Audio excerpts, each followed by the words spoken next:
थी वो। मैं 8 महीने की प्रेग्नेंट थी और अपनी डिलीवरी के लिए अपने मायके गई थी। माँ ने मुझे फोन पर बताया, घर के पीछे की तरफ जो खाली जमीन थी ना, वहां पर एक नया कमरा बनवा लिया है। इतने सालों के बाद जैसे ही अपने घर में कदम रखा, कुछ अलग सा लगा। माँ, ये घर के पीछे की तरफ नया कमरा बनवाने की क्या जरूरत थी? अरे बेटा, घर के पीछे दूर दूर तक खाली जमीन है। तेरे पापा को कई दिनों से लग रहा था कि यहाँ पर एक कमरा बनवा लेंगे तो ताजा हवा मिल जाया करेगी। अब तो ये सब छोड़ और चल जल्दी से दूध पी ले। माँ, मैं थोड़ी देर में पी लूंगी, आप सो जाओ।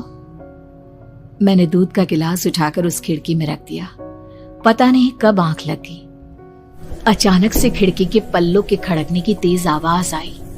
दूध का गिलास धड़ाम से जमीन पर आ गिरा। जमीन पर गिरते ही दूध का रंग लाल हो चुका था। मैंने खिड़की से झांक कर बाहर देखा। चारों तरफ धूप अंधेरा था। उस अंधेरे की तरफ से कुछ आवाजें आ रही थी, जैसे छोटे बच्चे आपस में खिलखिलाकर मस्ती कर रहे हो।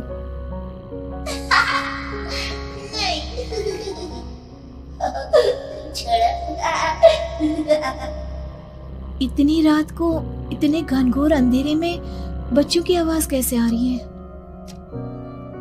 घड़ी में वक्त देखा तो ठीक 12 बजे थे। देखकर मैं सन्न रह गई। बुरी आत्मा और भूतों की कई कहानियां मैं सुन चुकी थी। वक्त भी कुछ ऐसा ही था। ऊपर से मैं प्रेग्नेंट। सुना था कि ऐसे वक्त में अक्सर बुरी आत्माएं औरतों का पीछा करती है, तो क्या मेरे पीछे भी? पसीने से तरबतर बड़ी मुश्किल से, जैसे कांपते हाथों से मैंने उस खिड़की को बंद किया। जल्दी से जल्दी उस कमरे से बाहर निकलकर माँ के पास जाने के बारे में सोचा, लेकिन जैसे ही दरवाजे की तरफ पलटी, लगा कोई साया हवा की स्पीड से दरवाजे के सामने से गुजर गया। मेरे गले में अटक कर रह गई। मैं जोर से चीख कर माँ को बुलाना चाहती थी, लेकिन वो आवाज खुद मेरे कानों तक नहीं पहुंच पा रही थी। तो माँ तक कैसे पहुंचती?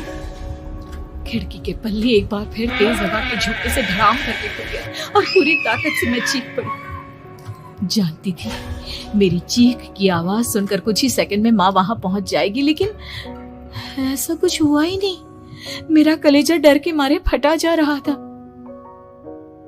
आखिर माँ ने मेरी आवाज क्यों नहीं सुनी?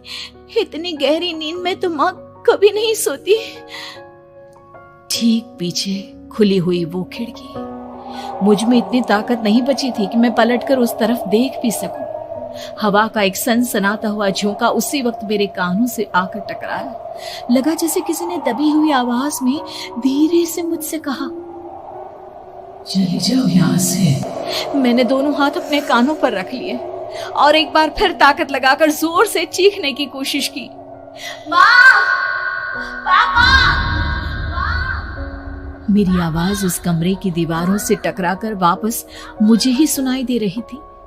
जितनी ताकत के साथ मैंने चीखने की कोशिश की थी, कुछ ही देर बाद उससे कहीं ज्यादा तेज और दर्दनाक चीख मुझे सुनाई देने लगी। ये आवाज ठीक मेरे पीछे खिड़की से आ रही थी। वो आवाज मेरे कानों में पिघलते हुए लोहे की तरह गिर रही थी। उन आवाजों में हैवानियत थी। वो आवाजें किसी इंसान की नहीं है, इतना मैं समझ चुकी थी। कांप रहे हाथों से मैंने अंधेरे में कुछ ढूंढने की कोशिश की। तभी अचानक मेरा हाथ बेड पर रखी टॉर्च पर पड़ा। किसी तरह ताकत लगाकर टॉर्च का बटन ऑन किया, लेकिन ये क्या? सामने दरवाजे पर 3 छोटी लड़कियां खड़ी हुई थी। उनके हाथ में स्टील के चमचमाते हुए चाकू थे। मैं घबराकर लड़खड़ाई और पीछे की तरफ हटी, लेकिन तब तक वो मेरे पास आ चुकी थी। उनकी गर्दन टेढ़ी थी और उनके हाथों के वो चाकू मेरे पेट को निशाना बनाने को तैयार। मैं जोर से चीखी, नहीं, छोड़ दो मेरे बच्चे को, मत मारो, मत मारो, छोड़ दो मेरे बच्चे को।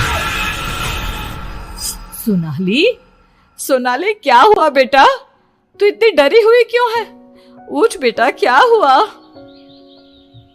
हड़बड़ाकर मैंने अपनी आंखें खोली। देखा तो दिन निकल आया था। माँ मुझे जगा रही थी। मेरा चेहरा पूरा पसीने से लथपथ था। क्या हुआ बेटा, तुमने कोई बुरा सपना देखा क्या? मैं अभी तक अपने पूरे होश में नहीं थी। वो मेरे बच्चे को मार देगी माँ। वो लड़की मेरे बच्चे को। मैंने घबराकर अपने पेट को छुआ। सब कुछ ठीक था।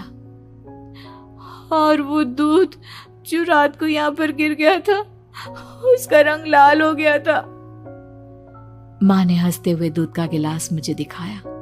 तुमने दूध पिया ही नहीं, पूरा का पूरा ऐसे ही रखा हुआ है।